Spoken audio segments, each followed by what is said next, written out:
Hoany finonana tanterahana ilay fanompoam-pivavahana lehibe tao amin'ny kianja maitso na Antsahamanitra tao no tanterahany avy ao anivon'ny hetsiky ny mpitondra fivavahana entina hitrotrona-bavaka ny firenena. Tao aoriana izany no nitondra ny fomba fijeriny zareo avy ao anivon'ny HMF ka nanambara fa hiteraka krizy vaovao ny fanatanterahana ny fifidianana tsy vohomana. Ho azy ireo ihany koa dia mampametra-panontaniana ny fomba fiasan'ny FFM izay nijoro vao tsy ela akory izay.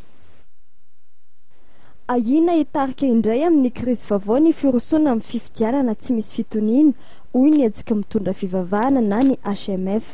Ny fitoniana izay miainga amin'ny fampihavanam-pirenena nefa dia ahina tsy ho toa raha toa ka anana fiandaniana ireo mpikambana mandrafitra ny FFM.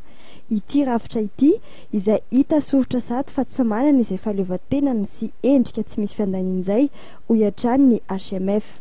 Antony raha teo na tonga ny HMF tsy nanolotra solotena eo anivon'ity rafitra ity izany.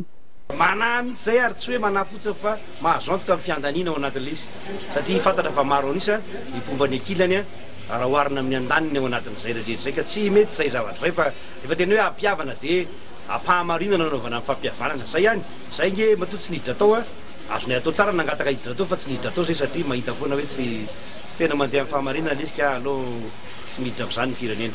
Toronkevitray dia tsy tsotra ihany tsy niresaka tamin'ny FFKM mihitsy zay fa tena milaza hoe aleo manohana ny FFKM amin'ilay asa fampihavanana. Nanao antso amin'ny siny fandriampahalemana ihany koa ny HMF androany. Manao zahay antso mba hisiny ny fandriampahalemana.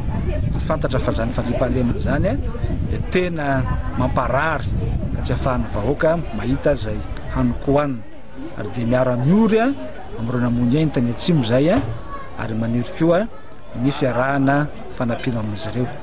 Navoaka tamin'ny fomba ofisialy androany moa ny tompo-maso fitadiavana ny fahamarinana na ny prospectus izay manao jiritodika ireo dingana rehetra nolalovana nanomboka tamin'ny fampiarana ny tondrozotra ka hatramin'izao.